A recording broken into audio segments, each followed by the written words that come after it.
Hello everyone. I hope আপোনালোক আটায়ে ভালে আছে আৰু নিশ্চয় পঢ়া শুনা কৰি আছে।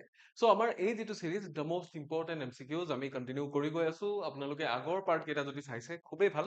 যদি নাই চোৱা কাইন্ডলি আপোনালোকে ইউটিউবত চাই ল'ব আমাৰ এইটো চেনেলতে এভেইলেবল আৰু যদি আপোনালোকে ৰেগুলাৰলি চাব বিচাৰে আপোনালোকে ৰিমাইন্ডাৰো দি থব পাৰে আৰু আমাৰ চেনেলটো সাবস্ক্ৰাইব কৰিলে ডেফিনেটলি আপোনালোকে ৰিমাইন্ডাৰ বা নটিফিকেশন পাই যাব কাৰণ আমাৰ এই যেকেটা ভিডিও ৰেগুলাৰ at 10 pm ৰাতি 10 বজাত এইকেইটা ৰেগুলাৰ এটা পাৰ্ট আহি আছে আপোনালোকে 15 পৰা 20 মিনিট সময় মোক দিব মই আপোনালোকৰ কাৰণে এমসিকিউজ কিছু লৈ আনো সেই এমসিকিউজ খিনি সলভ কৰিলে আপোনালোকৰ কিছু হলেও কনসেপ্ট ক্লিয়াৰ হৈ যাব বুলি মই ভাবো এইকেইটাই পৰীক্ষাৰ ওচৰত আপোনালোকক বহুত হেল্প কৰিব কাৰণ এক নম্বৰ কথা বেছি টাইম ইনভেস্ট কৰিব নালাগে জাস্ট 15 বা 20 মিনিট মোক দিয়ক আৰু সেকেন্ড কথাটো হ'ল আপোনালোকে ৰেগুলাৰ বেসিছত প্ৰেক্টিস কৰি আছে গতিকে সদায় প্ৰেক্টিস কৰি থাকিলে বস্তু মানুহে নাপাহৰে সো ভিডিও কেইটা এনেকুৱাকে বনোৱা হৈছে যাতে আপোনালোকে মাল্টিপল টাইমছ চালেও আপোনালোকৰ বেছি টাইমছ লছ নহয় আপোনালোকে 2x যদি চাই 10 মিনিটতে চোৱা শেষ হৈ যাব এবাৰ চাই উঠি আকৌ এবাৰ চাব পাৰিব এক ঘণ্টাৰ ভিতৰত তিনিবাৰ মানো চাব পাৰিব ইচ্ছা কৰিলে সো সেইটো সম্পূৰ্ণ আপোনালোকৰ কথা কিন্তু কেনেকে মনত ৰাখে কিন্তু মনত কি ৰাখিব লাগিব সেইটো মই আপোনালোকক দি আছো গতিকে মিছ নকৰাকে আমাৰ এপিসোড কেইটা চাই থাকিব আপোনালোকে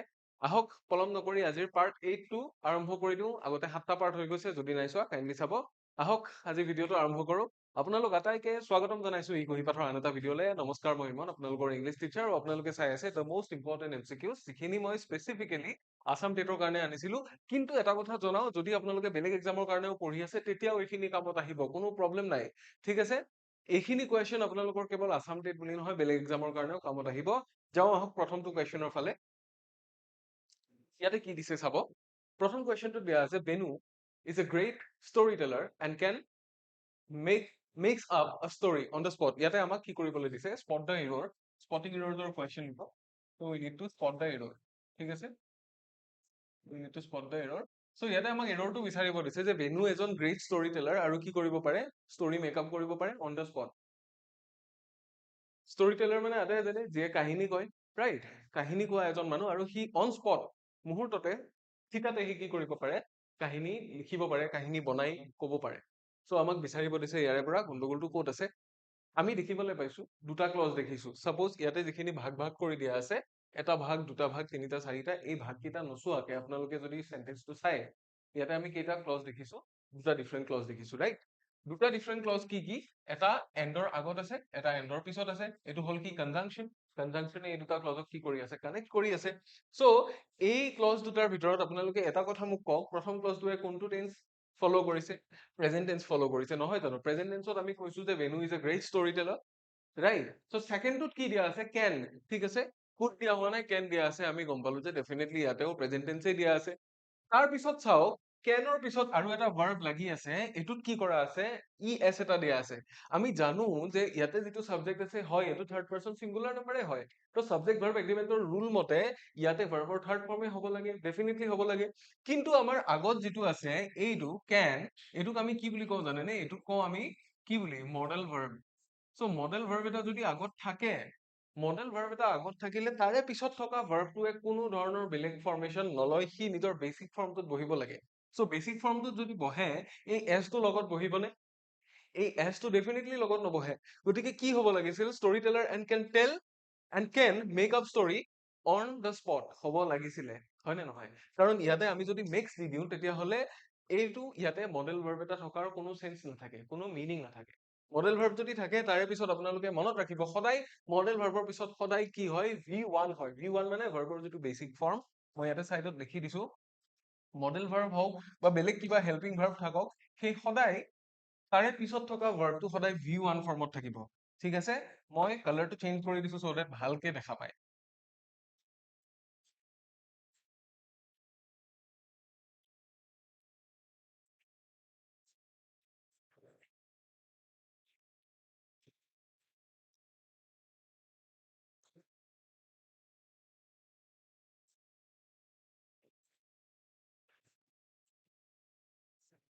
সো এটো ইয়াৰে কাৰণে বেসিক ৰুল আপোনালোকে মনত ৰাখিব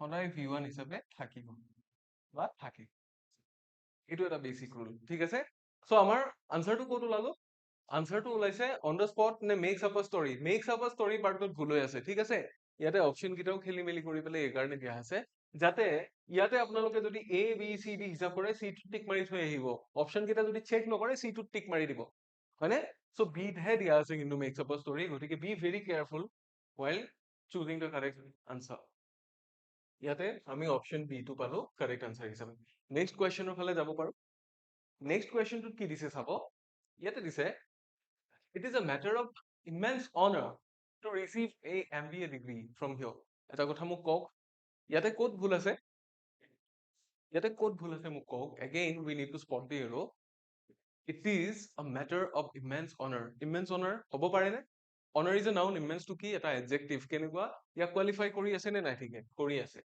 কৰি আছে so immense honor টোত ক'তো ভুল আমি দেখা নাই to receive to have received হ'ব লাগিছিল নেকি তেনেকুৱাও কোনো কথা নাই to receive হ'ব পাৰে ইয়াতে to receive টো কি হৈ যায় এটা infinitive form হৈ যায় a MBA degree from here ইয়াৰ পৰা এটা কথা মোক কওক আমি যেতিয়া ইয়াৰে আগতে আমি কি চাই আছিলো ডিটাৰমিনাৰ্স বা আৰ্টিকেল ৰিলেটেড কিছুমান ৰুলছ চাই আছিলো ৰাইট সো আমি ইয়াতে আৰ্টিকেল দেখিছো নে ইয়াতে আমি আৰ্টিকেল এটা দেখিছো ক'ত দেখিছো এইটো এ MBA ডিগ্ৰী বুলি দিয়া আছে এভ্ৰিভিয়েচনৰ ক্ষেত্ৰতো আমি কি ফলো কৰি আহিছিলো আমি যেতিয়া এ বা এন বহুৱাও মই I am not talking about definite articles যিকেইটা ইনডেফিনিট আৰ্টিকেলছ আছে এ আৰু এন সেইকেইটাৰ ক্ষেত্ৰত আমি সদায় কিহত গুৰুত্ব দি আহিছো প্ৰনাউন্সিয়েচনত গুৰুত্ব দি আহিছো সো মোক এটা কথা কওঁ এভ্ৰিভিয়েচনৰ ক্ষেত্ৰত মই আপোনালোকক ইফালে কেইটামান এভ্ৰিভিয়েচন লিখিম আনটো ফালে কেইটামান এভ্ৰিভিয়েচন লিখিম মোক আপোনালোকে ক'ব যে কি ডিফাৰেন্স আছে ইয়াতে মই লিখিছো MBA MA হয়নে MCOM যেনিবা MCOM আৰু কি লিখিব পাৰো MLA লিখিব পাৰো বৰ্তমান যিহেতু ইলেকশ্যনৰ টাইম MP লিখিছো হয় নে নহয় এনেকে লিখিছো আনফালে মই লিখিছো আন কেইটামান এভ্ৰিভিয়েচন ইয়াতে মই লিখিছো PM হয়নে আৰু কি লিখিব পাৰো CM লিখিব পাৰো CD লিখিব পাৰো আগতে আমি সবে চাইছিলো DVD লিখিব পাৰো হয়নে নহয় তাৰপিছত LP স্কুলত যে লিখে LP ইফালে মই লিখিছো হয়নে তেনেকে আমি এভ্ৰিভিয়েচন বিলাককো ভাগ কৰিব পাৰো এই এভ্ৰিভিয়েচন খিনি যদি প্ৰনাউন্সিয়েচন আপোনালোকে চাই starting point কেইটাত অলপ অলপ ডিফাৰেন্স আছে ইফালে যিমান কেইটা আছে এইকেইটাৰ starting point টো similar pronunciation perspective পৰা ইফালে যিকেইটা আছে এইকেইটাৰ starting point টো similar মোক এটা কথা কওক PM বুলি কওঁতে আমি ফাৰ্ষ্ট কি প্ৰনাউন্স কৰো P টো প্ৰনাউন্স কৰো হয় নে নহয় P অসমীয়াত ক'লে প সো প বুলি ক'ব কাৰণে আমাকতো এটা ভাৱেল বা এটা স্বৰবৰ্ণৰ সহায় নালাগে লাগে জানো ডেফিনেটলি নালাগে CD বুলি ক'ব কাৰণে আমি চ কওঁ প্ৰথমতে হয়নে কৰবাত ভাৱেলৰ দৰকাৰ হৈছে ভাৱেলটো পিছত এড হৈ আছে স্বৰ লগত ই এড হৈ আছে চি হৈ গৈছে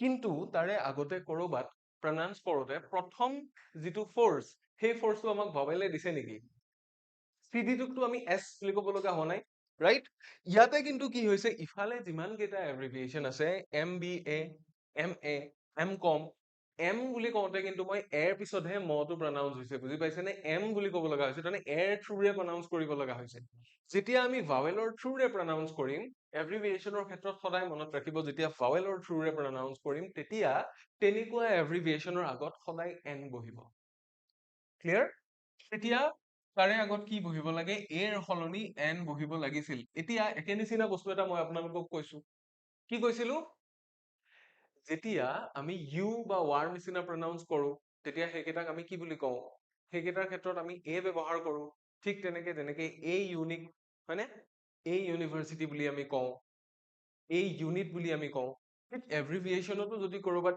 ইউ আহি যায় তেতিয়াহ'লে তাৰে আগতো এ থাকিব বুজি পাইছে তাৰে আগতো এ থাকিব সো এভ্ৰিভিয়েচনেও আলটিমেটলি সেইটোৱে কাম কৰি আছে যিটো কাম বাকি ৱৰ্ড বিলাকে কৰি আছে বা বাকি সেইবোৰ ৱৰ্ডে কৰি আছে যিবোৰৰ আগত আমি কি কৰি আছো আৰ্টিকেলছ বহুৱাই আছো এভ্ৰিভিয়েচনেও সেম কাম কৰে আৰু সেম কাম বেলেগেও কৰিব প্ৰনাউন্সিয়েচনটো সদায় মন কৰিবলগীয়া কথা সো ইয়াৰে গণ্ডগোলটো ক'ত পালো আমি ৰিচিভ টু ৰিচিভ এ MBA ডিগ্ৰী পাৰ্টটোত গণ্ডগোল আছিল সো সেই পাৰ্টটো আছে অপচন চি সো আমাৰ মতে আনসাৰটো কোনটো হ'ব লাগে option C option C should be the answer ঠিক আছে সো আমি যাব পাৰো নেক্সট কুৱেশ্যনৰ ফালে নেক্সট কুৱেশ্যনটোত কি দিছে চাব adding aloe vera gel will prevent the hand sanitizer of drying out your skin ইয়াতে আমি কি কি পালো adding aloe vera gel ইয়াতে ক'ৰবাত গণ্ডগোল আছে নেকি adding টো কি হয় এইটো জেৰাণ্ড হয় এইটোৰে আমি বাক্য ষ্টাৰ্ট কৰিব পাৰো নে ডেফিনেটলি পাৰো তাৰ মানে এল'ভেৰা জেল এড কৰা কথাটো কৈছে তাৰ মানে কি কৈছে যে এল'ভেৰা জেল যদি আমি এড কৰো হেণ্ড চেনিটাইজাৰে কি কৰে আমাৰ স্কিনটো ড্ৰাই কৰি দিয়ে আপোনালোকে চাবচোন যদি আগতে লকডাউনৰ টাইমত আমি গম পাইছিলো যেতিয়া হেণ্ড চেনিটাইজাৰ ডেইলি লগাই থকা যায় ন এটা সময়ত গৈ পেলাই লগালে হাতখন চেকচেকাই যায়, কিহৰ কাৰণে? স্কিনৰ ওপৰত থকা চেলছখিনি মাৰি দিয়ে, বেক্টেৰিয়াৰ লগতে আৰু কিবা কিবি মাৰি দিয়ে, স্কিন চেলছো মাৰিব পাৰে, হয়নে? চ' হাতখন কি হৈ যায়? ড্ৰাই হৈ যায়, শুকান হৈ যায়। চ' সেই স্কিনটো আমি ভালে ৰাখিবৰ কাৰণে তাত কি কৰিব দিছে? এল'ভেৰা জেল লগাব দিছে। এতিয়া আমি চেন্টেন্সটোৰ ফালে আহিম। চেন্টেন্সটোৰ যিখিনি গ্ৰামেটিকেল মিষ্টেক্স আছে সেইটো বিচাৰিবলৈ ট্ৰাই কৰিম। এডিং এল'ভেৰা জেল, গণ্ডগোল আছে নেকি? এডিং এল'ভেৰা জেলটো কি ক্লজ হয় মোক কওক? এইটো এটা নাউন ক্লজ হয়। তাৰপিছত ডেফিনেটলি ভাৰ্ব বহিব পাৰে। will prevent the hand sanitizer, hand sanitizer টো প্ৰিভেন্ট কৰিব বুলি কৈছে। কি প্ৰিভেন্ট কৰিব? কি কৰাত? of drying out your skin। এতিয়া মোক এটা কথা কওক, আমি যেতিয়া প্ৰিভেন্টটো লিখো আমাৰ এনেকুৱা কিছুমান ভাৰ্ব আছে, হয়নে? প্ৰিভেন্ট, তাৰপিছত কি আছে? ৰিফ্ৰেইন, হয়নে নহয়? প্ৰহিবিট, এনেকুৱা কিছুমান ভাৰ্ব আছে। যদি আমি বিচাৰো আৰু কিছুমান ওলাব, এইবোৰৰ পিছত আমি কি লিখো? এইবোৰৰ পিছত যিটো প্ৰেপজিশ্যন এড হয় সেইটো সদায় ফ্ৰম হয়। প্ৰিভেন্ট ফ্ৰম, প্ৰিভেন্ট টু নহয় বা প্ৰিভেন্ট অব নহয়।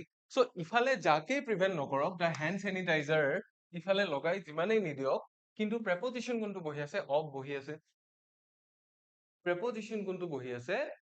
অব বহি আছে। গতিকে যদি আগত প্ৰেভেন্ট আছে তেতিয়াহ'লে আমি ইয়াতে অবৰ সলনি কি কৰিব লাগিছিল? ফ্ৰম ব্যৱহাৰ কৰিব লাগিছিল। বুজি পালে নে? বাক্যটো হ'ব কি? Adding aloe vera gel will prevent the hand sanitiser from drying out your skin. সেইটো হ'ব চেন্টেন্সটো। চ' অবৰ জেগাত ফ্ৰম ক'ত হ'ব? ইয়াতে চেনিটাইজাৰ, কিন্তু অবটো ইয়াতে দিয়া আছে নহয়। চ' পাৰ্ট চি টোত আমি গণ্ডগোলটো বিচাৰি পাইছো। So' option C will be the answer. এইখিনিলৈকে নিশ্চয় এটাই বুজিছে, কোনো গণ্ডগোল নাই। নেক্সট কুৱেশ্যনটোৰ ফালে আমি যাব পাৰো। নেক্সট কুৱেশ্যনটো কি দিছে চাব। Despite of technological innovations and powerful analytical tools, nothing is happening. যে আমাৰ কি আছে হাতত? টেকনলজিকেল ইনোভেশনছ আছে, যে প্ৰযুক্তিবিদ্যাৰ ফালৰ পৰা আমাৰ হাতত নতুন নতুন কিছুমান উদ্ভাৱন আমাৰ আছে। এণ্ড পাৱাৰফুল এনালিটিকেল টুলছ, শক্তিশালী কিছুমান বিশ্লেষক কি আছে? সামগ্ৰী আছে। তাৰপিছতো আমি একো কৰিব পৰা নাই, নাথিং ইজ হেপেনিং। চ' আমি কি গম পালো? ডিস্পাইটটো এটা এনেকুৱা ৱৰ্ড যিটো কি হয়, মই আপোনালোকক চেন্টেন্স যেতিয়া আমি লিংক কৰো বা চেন্টেন্স কমপ্লিশ্যন কৰো তেতিয়া ইউজ হোৱা ষ্ট্ৰাকচাৰ ৱৰ্ডছৰ বিষয়ে কৈছো। চ' ষ্ট্ৰাকচাৰ ৱৰ্ডছৰ POV দি যদি আমি চাওঁ তেতিয়াহ'লে ডিস্পাইটটো এটা কন্ট্ৰাষ্টিং ৱৰ্ড। তাৰমানে দুটা এনেকুৱা ক্লজ ইয়াতে লগ লাগি থাকিব, দুটা এনেকুৱা চেন্টেন্স লগ লাগি থাকিব যি দুটা এটা আনটোৰ কি হয়? কন্ট্ৰাষ্টিং বা এটা আনটোতকৈ বিপৰীত। তাৰমানে টেকনলজিকেল ইনোভেশনছ আৰু পাৱাৰফুল এনালিটিকেল টুল যদি আছে, আমি কি কৰি থাকিব লাগিছিল? আগবাঢ়ি থাকিব লাগিছিল। That was expected. কিন্তু ইয়াতে কন্ট্ৰাষ্টিং চিটুৱেশ্যন এটা হৈ আছে। আমাক কৈছে কি নাথিং ইজ হেপেনিং, একোৱেই হোৱা নাই, একো কাম হোৱা নাই, একো আমি কৰিব পৰা নাই, আগবাঢ়িব পৰা নাই, ন' প্ৰগ্ৰেছ। এতিয়া আমি কি কৰিম? স্পাইটটোৰ ফালে চাম। বাকী ক'ৰবাত গণ্ডগোল আছে? চ' চেন্টেন্সৰ যিটো আমি কি কৰো? চেন্টেন্স লগাও, কানেক্ট কৰো, তাৰে ফালৰ পৰা কোনো ভুল নাই, ষ্ট্ৰাকচাৰ ৱৰ্ড ঠিকেই ইউজ হৈছে। বাট কথাটো হ'ল কি? যেতিয়া আমি ডেস্পাইট লিখো, ডেস্পাইট আৰু ইনস্পাইট অফ, জানেনে আপোনালোকে? ইনস্পাইট অফো আমি লিখিব পাৰো। আমি কি লিখিব পাৰো? ইনস্পাইট অফ লিখিব পাৰো, নতুবা ডেস্পাইট আমি লিখিব পাৰো। আৰু এই দুইটাৰ মিনিং কি হৈছে? এই দুটাৰ মিনিং হৈছে সেম। চ' যদি সেম হয়, ডেস্পাইটৰ পিছত অফ আমি লগাম। ডেস্পাইট মানেই হৈছে ইনস্পাইট অফ। চ' আমি যদি ডেস্পাইট অফ লিখি দিওঁ, কেনেকুৱা লিখাৰ নিচিনা হ'ব? ইনস্পাইট অফ লিখাৰ নিচিনা হৈ যাব। মানে এটা অফ অলৰেডি লাগি আছে, আমি আৰু এটা অফ ইয়াতে লগাই দিছো, তেনেকুৱা হৈ যাব। চ' বাক্যটো কি হ'ব? গ্ৰামেটিকেলি আমাৰ ষ্ট্ৰাকচাৰটো ভুল হৈ যাব। গতিকে আপুনি বাক্যটো দুই ধৰণে কৰিব পাৰে। যদি অফটো ৰাখিব বিচাৰিছে তেতিয়াহ'লে ডেস্পাইটৰ জেগাত ইনস্পাইট লগাই দিয়ক। In spite of technological innovations and powerful analytical tools, nothing is happening হৈ যাব। আদাৰৱাইজ আপোনালোকে অফটো কাটি দিয়ক। চ' আমি কি কৰিম? যিটো সহজ সেইটোৱে কৰিম, এনেই কিয় লিখি থাকিম? অফটো কাটি দিম। চ' কাৰেকশ্যন যেনেকে নহওক, আমি এৰৰটো ক'ত বিচাৰি পাইছো? ইয়াতে বিচাৰি পাইছো, যে ডিস্পাইট অফ টেকনলজিকেল ইনোভেশনছ, এই পাৰ্টটোত ভুল হৈ আছে। ইয়াতে চাওক ক'ত আছে। ইয়াতে পাৰ্ট বি টো আমাৰ হাইলাইট কৰা আছে অপশ্যন বিত। চ' আমি অপশ্যন বি টো চুজ কৰিম as the correct answer. Definitely চবে গম পাইছে কেনেকে এইটো চুজ কৰিব লাগিব, কেনেকে ঠিক কৰিব লাগিব, কেনেকে ক্লিয়াৰ কৰিম আমি আনচাৰটো। ইয়াতে আৰু কনফিউজিং একো নাই, আই হোপ। নেক্সট কুৱেশ্যনটোৰ ফালে যাব পাৰো। নেক্সট কুৱেশ্যনটোৰ ফালে আহিছো। দিছ will be the last question today. It was him who chemo running into the classroom. এটা কথা মোক কওক, এতিয়া আমি প্ৰনাউনৰ বিষয়েও পঢ়িছো আগতে। যেতিয়া আমি পাৰ্ট অফ স্পীচ পঢ়িছো, আমি প্ৰনাউনৰ বিষয়েও পঢ়িছো, ৰাইট? চ' এইটো তেওঁৱে আছিল বুলি কৈছে, যি কি আহিছিল, যিয়ে কি কৰিছিল, হু কেম ৰানিং ইনটু দ্য ক্লাছৰুম, যিয়ে দৌৰি দৌৰি ক্লাছৰুমটোত সোমাইছিলহি। এটা কথা মোক কওক, ইয়াতে যে চাবজেক্টটো আছে, এই যে প্ৰনাউনটো ইউজ হৈছে, এইটো কেনেকুৱা ধৰণৰ প্ৰনাউন? সাবজেক্টিভ প্ৰনাউন নে অবজেক্টিভ প্ৰনাউন সেইটো মোক কওক ইয়াতে আমি কি ইউজ কৰিছো কেনেকুৱা টাইপৰ প্ৰনাউন ইউজ কৰিছো হিমটো এটা অবজেক্টিভ প্ৰনাউন আমি যেতিয়া হিটোক অবজেক্ট হিচাপে ইউজ কৰো তেতিয়াহে আমি হিম বুলি লিখো আদাৰৱাইজ যেতিয়া কাম কৰোতাজনেই এইজন হয় তেতিয়া আমি কি কৰিম কাম কৰোতাজন যদি এইজন হয় we need a subjective pronoun right so এটা কথা মনত ৰাখিব pronounsৰ ক্ষেত্ৰত বেলেগ বেলেগ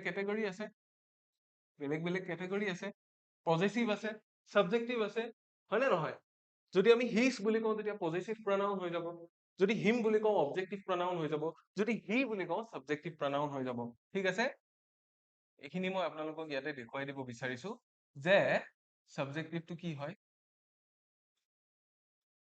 ইয়াতে বাক্যটোত আমি কি ইউজ কৰিছো সাবজেক্ট ইউজ কৰিছো সো সাবজেক্টিভ আছে অবজেক্টিভও আছে ঠিক তেনেকে অবজেক্টিভ আছে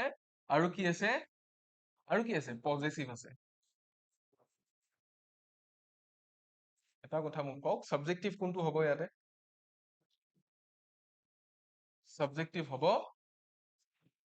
হি অবজেক্টিভ হ'ব হিম কাৰণ অবজেক্ট হিচাপে বহিলে আমি হিম বুলি লিখো পজেচিভ হলে হিজ বুলি লিখিম হয় নে নহয় তাৰ হি পজেছ কৰা কিবা এটা বস্তু আমি দেখুৱাম ইয়াতে বাক্যটোত কৰোতাজন কোনটো কৰোতাজন এইজনহে গতিকে হিমৰ সলনি ইয়াতে কি হ'ব ইয়াতে হিমৰ সলনি হৈ যাব হি তো it was he who chemo running into the class বুজি পাইছে এতিয়া কি হ'ব হুটো যদি কাটি দিওঁ বা ইট ৱাজটো কাটি দিওঁ হি কেম ৰানিং ইনটু দ্য ক্লাছ হৈ যাব বাক্যটো চেম থাকিব মিনিং কোনো গণ্ডগোল নহয় গতিকে এইটো অবজেক্টিভ প্ৰনাউনৰ জায়গাত সাবজেক্টিভ প্ৰনাউন হ'ব যদিহে এইজনে কামটো কৰি আছে বুজি পালে গতিকে ইট ৱাজ হিম বুলি যিটো পাৰ্ট দিয়া আছে এই পাৰ্টত আমি গণ্ডগোলটো বিচাৰি পাইছো so option A will be the answer for this question ইয়াৰে আনসাৰটো হ'ব অপচন এ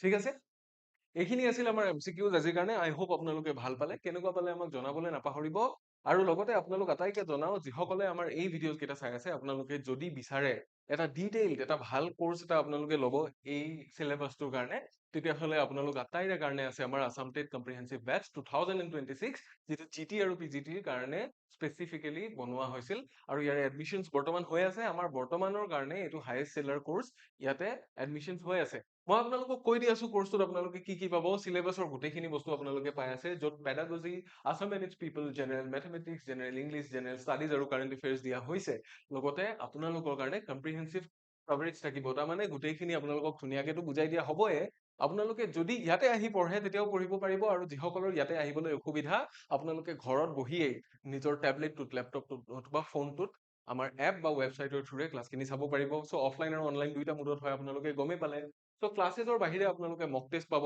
PYQs বিলাক আমি ইয়াতে দিম আৰু ডাউট ক্লিয়াৰিং সেশনছখিনি লাইভ আমাৰ হৈ থাকিব সো ডেফিনেটলি আপোনালোকে মই ভাবো যদি ইন্টাৰেষ্টেড হয় ডেফিনেটলি এইটো কোৰ্সৰ কাৰণে যাব লাগে আৰু বহুতে কৈ আছে ফিনান্সিয়েল ইস্যুজ বা বহুতে ডিসকাউন্ট আমাৰ পৰা বিচাৰে আপোনালোকৰ কাৰণে বিশেষ ডিসকাউন্ট আছে যদি আপোনালোকে মোৰ ভিডিওটো যিসকলে চাই আছে আপোনালোকে ইমন ছাৰক যিসকলে ভাল পায় আপোনালোকে মোৰ এই কুপন কোডটো ইউজ কৰিব পাৰে এইটো হল IK20 IK মানে হৈছে ইমন কল্যাণ আৰু 20 stands for the 20% off we are giving you ঠিক আছে এই 20% অফটো আপোনালোকে এভেইল কৰিব পাৰে এই কুপন কোডটো ইউজ কৰি যদিহে ইন্টাৰেষ্টেড হয় সো ক'বলগীয়া ইমানখিনিয়ে আছিল আই হোপ আপোনালোকে সেশনটো এনজয় কৰিলে কেনেকুৱা পালে ডেফিনেটলি আমাক কমেন্ট বক্সত জনাব আৰু আপোনালোকে ভাল পাই থাকিলে ভালকে শ্বেয়াৰ কৰি থাকিলে ভিডিওটো যদি ভাল ৰেসপন্সেস আহি থাকে আমি তেতিয়াহ'লে ডেফিনেটলি এইটো সিৰিজ কন্টিনিউ কৰি থাকিম একেবাৰে পৰীক্ষাৰ ওচৰলৈকে কন্টিনিউ কৰি থাকিম গতিকে আমাৰ ভিডিওসমূহ চাই থাকিব ইয়াৰে পিছৰ এটা ভিডিওত আপোনালোক আটাইকে পুনৰ লগ পাম until next time take care